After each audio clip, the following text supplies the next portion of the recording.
Long ago, nestled in the vast plains of what is now forgotten land, there stood a village named Ndito, known for its lush harvests and joyous festivals under the light of the moon. The moon was more than a celestial body. It was a sacred friend, worshipped as Nyanya, the Sky Mother. Each full moon, the villagers would gather, dance, and offer calabashes of milk and honey beneath her glow. But one night the moon did not rise. The sky stayed black, and an eerie silence choked the air. The animals refused to make a sound, and the old baobab trees creaked like whispering spirits. The village elders gathered in panic. Chief Oba, aged but fierce, looked to the horizon, his heart pounding with fear. It was then that the old storyteller, Mama Iru, whispered a warning she had not spoken in decades. The moon has turned her face. Someone has awakened the curse. Her words stirred something cold in the hearts of all who listened. That very night, 3 goats vanished. A boy named Kobe, who went out to search, never returned. And above the silent village, the moon remained hidden. A strange symbol was found burned into the ground where Kobe last stood, one no villager dared to speak of, for it belonged to an ancient betrayal. Mama Iru revealed that the symbol was that of the Ikoro drum, an artifact sealed away generations ago. Legend said that long ago, the Ikoro drum was gifted by the moon herself to the people of Ndito, a sacred object that beat in rhythm with the skies. But one greedy chief had tried to use its power to control neighboring lands. The moon, in her fury, withdrew her light and cursed the drum. It was buried beneath the roots of the talking tree, and all were warned never to summon its voice again. But now someone had. That someone, whispered rumors said, was Duma, a mysterious traveler who came into Ndito 2 moons prior. No one knew where he slept, but many noticed how wolves followed his scent, and his eyes gleamed even in darkness. Mama Iru was convinced Duma had awakened. Chief Oba wanted to exile him, but before dawn, Duma vanished, leaving behind only claw marks on his doorframe and a trail of scorched grass. Under the full blackness, the sky thundered without clouds. The ground trembled as if the moon was weeping beneath it. Could you forgive your people if they betrayed you like the moon was betrayed? By midday, the villagers gathered around the talking tree, whose twisted roots gripped the earth like ancient fingers. The elders chanted prayers to calm its spirit, but the wind howled louder in defiance. Mama Iru, her voice cracking with dread, struck the base with her staff, and the tree replied, but with a low hum, like a growl rising from deep underground. Birds scattered. The sky turned gray. Then a root shifted, revealing a carved wooden box, its surface lined with moon symbols and warnings in forgotten tongue. It was the Ikoro drum, but no one dared touch it, except for a Johnny, a curious orphan boy raised by Mama Iru. Lured by whispers only he could hear, he reached for the drum. The moment his fingers brushed it, a force knocked him back. When he opened his eyes, the world had changed. The villagers were frozen like statues, and the sky had turned completely crimson. In this eerie stillness, the moon appeared, not in the sky but beside him, in the form of a radiant woman with silver eyes. She said only one thing: "Your village betrayed the pact. You must remember what they've forgotten." Then she vanished, leaving a glowing crescent mark on a Johnny's palm. A Johnny awoke in his hut with a fever so violent that his body glowed at night. Mama Iru, terrified, confessed the rest of the forgotten tale. The village had once promised never to use the drum to steal from the sky, but they broke that vow. The moon's tears became curses, and a night walker, part beast, part man, was born to roam as punishment. That night walker had no shadow, and neither did Duma. Mama Iru believed Duma was the last echo of that cursed bloodline, and Ajani, marked by the moon, was the only one who could banish him. Determined, Ajani followed the trail Duma left. It led him beyond the hills into the Valley of Bones, where no animal ventured. There he met a blind old man with silver threads for hair. The man sat beside skeletons that whispered names in the wind. "These are the ones who tried to undo the curse," he said. "They failed because they sought power. You must seek truth." He handed Ajani a bone carved with moon symbols. "When the Shadowless comes for you, show him this." The shadows around Ajani began to vanish one by one. Even his own disappeared.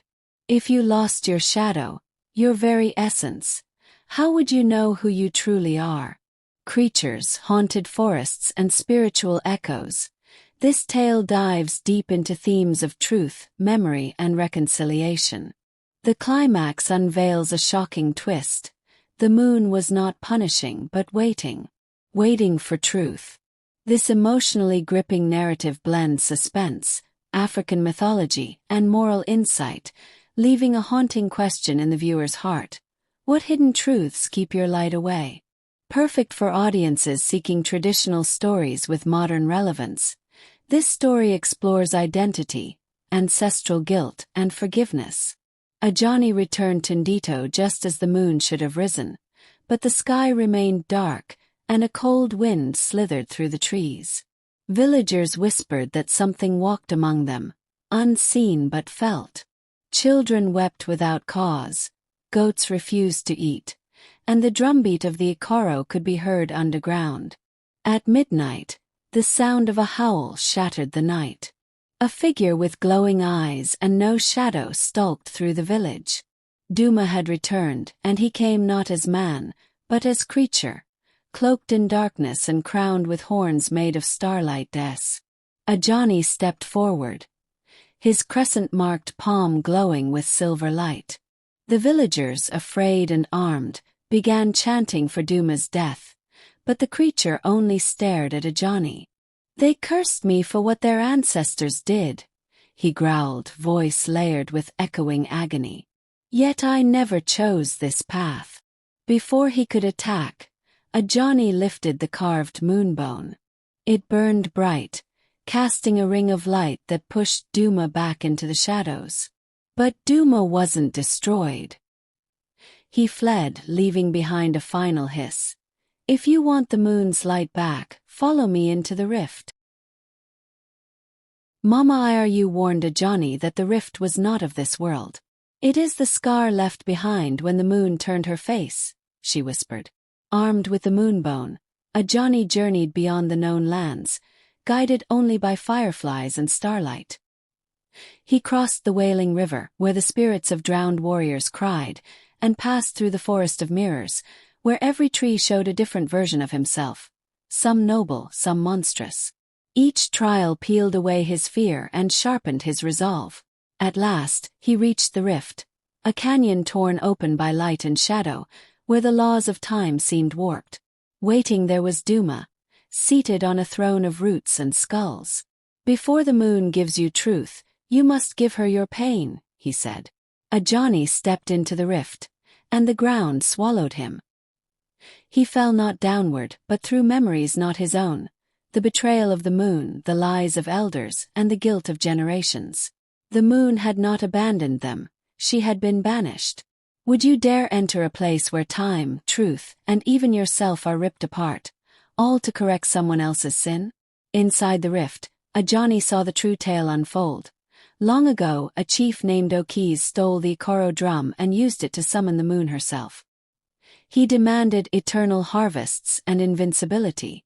When the moon refused, he struck her with the drumstick, scarring her forever. Furious, she cursed the land to lose her light, and split her soul into fragments, hiding one in each generation's chosen child. Ajani realized he was the final vessel of her light. "You carry the last hope of forgiveness," a voice echoed in the rift. Emerging from the rift, Ajani found Duma weakened. Duma confessed, "I was born from Okis' blood. I am the curse made flesh. But I never wanted this. I only wanted the moon to see me. Ajani, heart-torn, chose not to strike him down. Instead, he planted the moonbone in the center of the rift. Light poured from it, and the rift sealed with a thunderous cry. In the distance, a silver glow crept into the sky. For the first time in 100 years, the moon peeked through the clouds. Back in Etiko, the villagers rejoiced at the returning moonlight. But the truth Ajani carried burned heavier than any curse. He called a gathering and revealed the full story of Chief Oki's, the betrayal, and the lies that had been passed down. Many elders wept, including Chief Oba, whose ancestors had kept the truth buried. We feared the shame more than the curse, Oba admitted. And so we condemned our children to darkness. Ajani refused to let anger consume him. The moon demands remembrance, not revenge, he declared. As penance, the elders decreed that each year, a ceremony of truth would be held, where the village would pass down the tale as it truly happened. Duma, though still cursed, was granted a place beyond the village borders, neither banished nor embraced, but honored as a living reminder of the price of silence. A year passed. Under a bright, forgiving moon, the villagers of Etiko held their first festival of light. They sang the true songs, danced the sorrowful dances, and gave offerings not for blessings, but for memory. Ajani, now a young man, was hailed as the moonkeeper. He wore robes lined with silver thread and carried the moonbone around his neck. Children gathered around him for the story, but he told it not with fear, with fire. Never forget, he told them, that the moon watches not to punish, but to remember. As drums echoed and torches lit the village in warm gold, a single howl was heard from the forest. Ajani turned and saw Duma, watching from afar. He did not come closer. He simply bowed his head. A beam of moonlight struck the ground between them. It was not a curse. It was peace. The curse had not lifted completely, but the healing had begun. Can you truly forgive a wound that was never your fault? Or is remembrance the only path to peace? Years later, Ajani stood at the base of the talking tree with his own children. He recited the tale again, planting moonflowers where the drum had once been buried. The moon shone brightly above, no longer shy, no longer scarred. Legends say she began to visit other cursed villages, lifting her veil when truth returned. But some still remain in darkness, for they have not yet spoken the truth. Ajani's final words became law in Etiko. Truth is the light the moon returns to. If you hide your past, you steal her glow. And so it is that in some villages the moon shines bright. In others she turns away. Not out of hatred but sorrow. For the moon does not forget, and neither should we. The villagers built a monument, half bathed in moonlight, half cast in shadow. Beneath it the words, "To the light that waits for our truth." Why the moon refuses to shine on some villages is a powerful African folktale about betrayal, redemption, and the mystery of the moon's silence. Set in the forgotten village of Etiko, the story follows a boy named Ajani who discovers a dark ancestral curse caused by the misuse of a sacred drum. Guided by ancient wisdom and tested by supernatural trials, he journeys to uncover the truth behind the moon's disappearance. With mythical creatures, haunted forests, and spiritual echoes, this tale dives deep into themes of truth, memory, and reconciliation. The climax unveils a shocking twist. The moon was not punishing but waiting for truth. This emotionally gripping narrative blends suspense, African mythology, and moral insight, leaving a haunting question in the viewer's heart.